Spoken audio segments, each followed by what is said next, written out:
Olá, já parou para pensar por que a gente trabalha do jeito que trabalha? Sabe, as hierarquias, as metas, até as reuniões. Nada disso surgiu do nada, viu? É o resultado de mais de um século de ideias. Vamos mergulhar nessa história para entender por que os escritórios e as fábricas de hoje são como são. Para começar, fica aqui uma pergunta. O que aquela fumaça e o barulho de uma fábrica da Revolução Industrial podem ter em comum com um escritório supermoderno ou até com o trabalho remoto de casa? A resposta, olha, muito mais do que a gente imagina.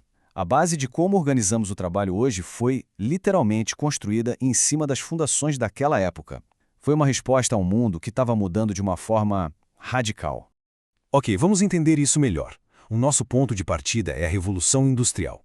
Pensa num período de caos, crescimento explosivo e, acima de tudo, uma complexidade que ninguém nunca tinha visto antes. A mudança foi brutal, né? Saímos de pequenas oficinas artesanais para fábricas com milhares de pessoas. Os mercados se expandiram para todo lado, o trabalho foi dividido em tarefas minúsculas e, no meio dessa confusão toda, surgiu uma necessidade urgente de ordem, de eficiência. Foi exatamente aí que a administração moderna nasceu, como uma solução para esse problemão. E a primeira grande solução que apareceu foi tratar a organização como se fosse uma máquina precisa e previsível. Bem-vindos à chamada escola clássica. E aqui a gente vê duas figuras centrais com duas abordagens diferentes para o mesmo problema. De um lado, Frederick Taylor, lá no chão de fábrica, obcecado em encontrar a melhor maneira de fazer cada tarefa. É a famosa administração científica. Do outro lado, a gente tem Henri Fayol, que olhava para a organização como um todo, lá da diretoria, e definia as funções do gestor: prever, organizar, comandar, coordenar e controlar. E para completar essa visão de máquina, o sociólogo Max Weber trouxe o conceito de burocracia. Hoje em dia a palavra tem um peso meio negativo, né? Mas para Weber era o sistema mais racional e eficiente que existia, baseado em regras claras, hierarquia e impessoalidade. Era o jeito de garantir que as grandes organizações funcionassem de forma estável e previsível. E o legado disso tudo? Ele está por toda parte. Aquele organograma que a gente vê no site das empresas mostrando quem se reporta a quem, puro pensamento clássico. Aquela obsessão por otimizar processos e aumentar produtividade é a herança direta de Taylor e Fayol. Então, o ponto principal é este.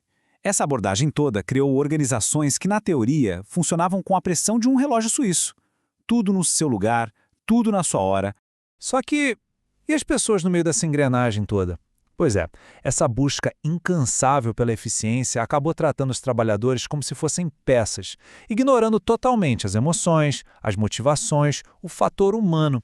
E essa pergunta nos leva direto para a próxima grande virada na história da administração: a descoberta de que as pessoas importam, e muito.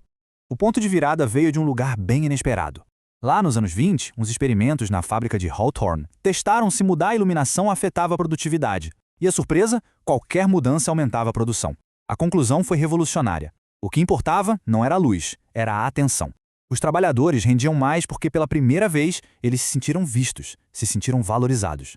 Essa descoberta abriu as portas para a escola humanística e comportamental. O foco mudou da tarefa para a pessoa. Aí começamos a falar sobre o que motiva as pessoas, com a famosa pirâmide de Maslow, sobre diferentes estilos de liderança, sobre a importância dos grupos e, o que é fundamental, sobre a ideia de que uma empresa é também um sistema social. E qual o resultado prático disso hoje? Bem, o próprio Departamento de Recursos Humanos, as pesquisas de clima e engajamento, os programas de desenvolvimento de líderes, toda essa infraestrutura que hoje se dedica a cuidar das pessoas dentro das empresas, vem daí. Certo. Então a gente já entendeu a máquina e já entendeu as pessoas, mas ainda faltava uma peça nesse quebra-cabeça. As organizações não existem numa agulha, elas fazem parte de um mundo bem maior. E foi a teoria de sistemas que trouxe essa visão. Pensa só, uma empresa é um sistema aberto. Ela pega recursos do ambiente, capital, matéria-prima, pessoas, processa tudo isso internamente e devolve para o ambiente produtos, serviços e até poluição. Essa interdependência com o mundo lá fora passou a ser fundamental. E com todas essas camadas de conhecimento, a gente chega num momento de maturidade. A percepção de que, no fim das contas, não existe uma única fórmula mágica. Não tem receita de bolo. Essa é a essência da abordagem contingencial. Ela basicamente diz que a melhor forma de administrar depende da situação. Num ambiente estável, tipo uma concessionária de energia, uma estrutura mais rígida e hierárquica pode funcionar bem. Agora, no mercado super dinâmico, como de uma startup de tecnologia, é preciso ser flexível, adaptável, senão não sobrevive. O grande legado aqui é a flexibilidade. É entender que não dá para aplicar as mesmas regras para uma startup e para uma agência do governo. O contexto é tudo. Simples assim. E tudo isso nos traz para os dias de hoje, onde essa evolução continua e num ritmo cada vez mais acelerado, respondendo a desafios que são cada vez mais complexos. Então, olha só que jornada, né? Primeiro, a busca pela eficiência da máquina. Depois, a descoberta da importância das pessoas. Em seguida, a compreensão de que a empresa está conectada com o mundo. E, por fim, a sabedoria de que é preciso se adaptar. Cada passo construiu sobre o anterior para a gente chegar onde estamos hoje. Hoje em dia, a conversa sobre administração é outra. Inclui globalização, inteligência artificial, o valor do conhecimento, responsabilidade ética, social, ambiental. Todas aquelas camadas que a gente viu ainda existem, mas agora elas precisam conviver com essas novas demandas que são super urgentes. E assim, a história da administração nos deixa com uma baita pergunta para o futuro. No mundo onde a inteligência artificial pode otimizar tarefas melhor do que Taylor jamais sonhou e as equipes trabalham de qualquer lugar, desafiando as estruturas tradicionais, qual será o próximo grande capítulo dessa evolução? A história, como a gente pode ver, está longe, longe de terminar.